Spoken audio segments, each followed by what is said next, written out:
Hey hackers and tech enthusiasts, welcome to Protocol, the series where we unravel the history and mysteries behind the technology shaping our digital world.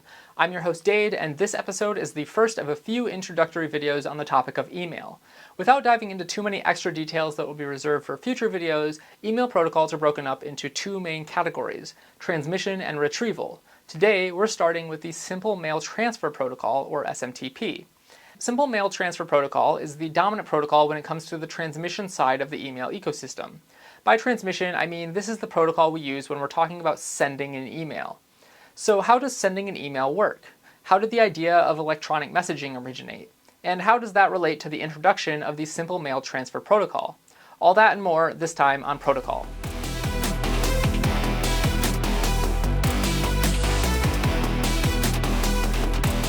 In the early days of computers, the idea of electronic messaging was focused on a bunch of different users who would all connect to the same mainframe computer, and these systems would often have a way to leave a message for another user of the system.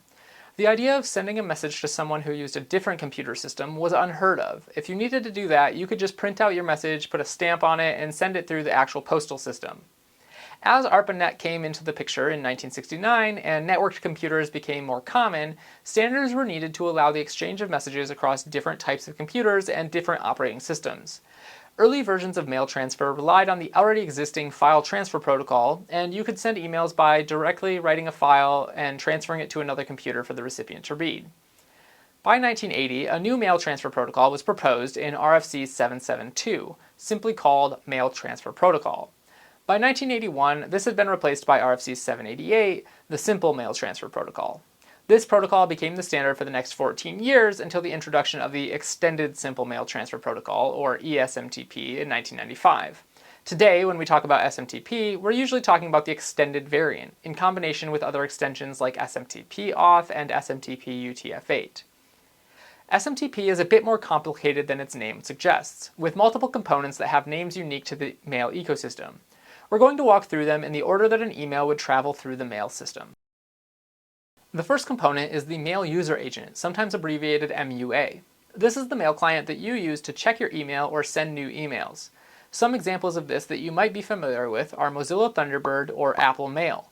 When you set this up, you usually log into your email account and can then send emails to your heart's content.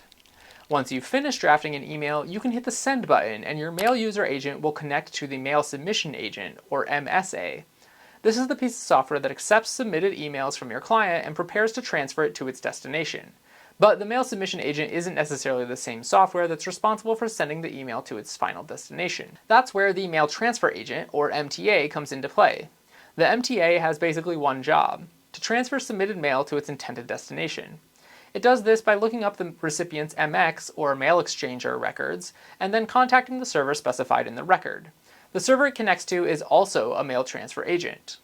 This MTA could be the final destination for the mail, or it could just be a stop along the way until it gets to the final destination. If it's just a stop along the way, that's called a relay, but we'll talk about relays more later on. If it's the final destination for a piece of mail, it hands off the email to a final component called the Mail Delivery Agent, or MDA. This is the system that is responsible for storing the email in a common format and making it available for the intended user when their Mail User Agent connects.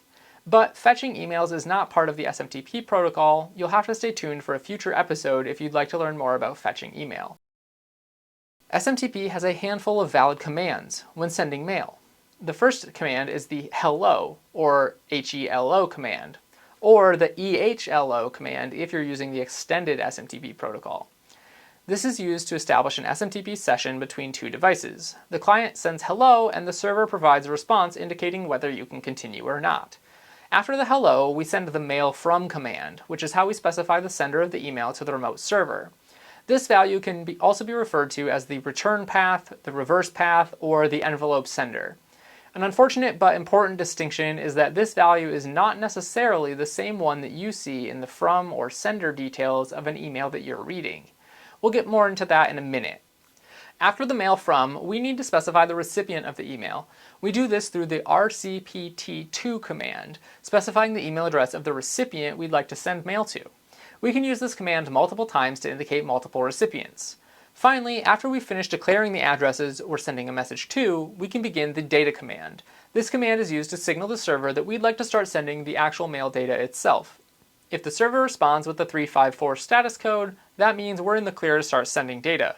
Once we're in the data block, we can start defining the email contents. The contents of an email includes things like the date, the subject line, and the text of the email itself. But the contents of the email can also include custom from and to headers. This is why I mentioned that the SMTP from address might differ from the from address you see in your mail client. This is a common technique with spammers, but it's also a common technique for regular business use of mail as well. Other things you might find in the contents of a mail message include headers added by the sending or receiving servers, including authentication headers for email add-on protocols like DMARC and DKIM, as well as information added by any intermediary mail servers that may have been involved in the transmission of the message. Once we finish filling in the contents of the email, we go to a new line and enter a single period and then hit enter. This tells the mail server that the mail message is complete and that it may send the message now. In addition to the core commands, SMTP has a few additional commands that have become pretty common. One such command is the start TLS command, which a client can send to indicate that it would like to upgrade the session to an encrypted one if it's supported. Not that long ago, this was a super useful command because not all mail servers supported encrypted transit of your emails. Start TLS was a way to let the client say, I would like to use encryption, but if you don't support it, I can decide if I want to send the email anyways. Another common command in modern SMTP is the auth command, introduced through the SMTP auth extension. This is used to authenticate a client to the SMTP server, assuming that the client can provide valid credentials to the server. This is used to ensure that only authorized users can connect to your mail server and send mail through it. Without this command, anyone could connect to your mail server and send mail to anyone. A spammer's paradise. Speaking of a spammer's paradise, I previously brought up the idea of mail transfer agents being able to relay messages to other mail transfer agents. In the 1980s and early 1990s, computers had this almost implicit level of trust about them. If two computers could talk, they trusted each other. But with the rise of the World Wide Web and the internet's booming popularity, spam messages began to steadily flow through email systems by the mid-90s through the abuse of a concept called the open relay. An open relay was a mail server that allowed anyone to connect to it and send mail to anyone else. There were no checks that the user was authorized to send mail, and there were no checks that the destination address was even on the mail server an attacker was connected to. This problem of ever-increasing spam messages led to many innovations to help improve the security of the email ecosystem. Some of these innovations included the use of real-time black hole lists, or RBLs, as well as DNS-based blacklists, or DNSBLs. At the turn of the century, companies took action and started actively blocking mail from open relays. This is especially evident in research performed by the Internet Mail Consortium, which showed that in 1998, 55% of mail servers on the internet were configured as open relays. By 2002, that number was less than 1%. Also around the turn of the century is when SMTP auth was introduced as an SMTP extension, allowing mail servers to authenticate senders before accepting mail from them. Many more anti-spam measures have followed in the years since 2002, including the Sender Policy Framework, Domain Keys Identified Mail, Domain-Based Message Authentication, and Authenticated Received Chain. But all of these were tacked onto email in different ways and not necessarily very easy to enforce. In addition to the protocol and advanced authentication systems that were created, anti-spam mechanisms have also evolved that attempt to score individual messages and mark them as junk or reject them before they end up in a user's inbox.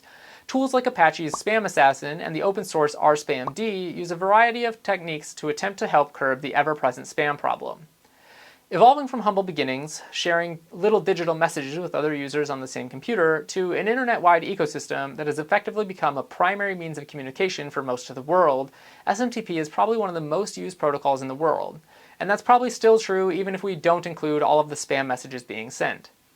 There's a lot more to unpack with SMTP and sending email, including SPF, DKIM, DMARC, and ARC that I mentioned earlier. Let me know in the comments if you'd like a video diving into one or more of those. In the next episode, we're going to stick with the email topic and cover the Internet Message Access Protocol, or IMAP. If you're interested in seeing more of this series on protocols, give this video a thumbs up and make sure you're subscribed so you can get notified when the next episode goes live. With that, I've been Dade, this has been Protocol. Stay curious, stay connected.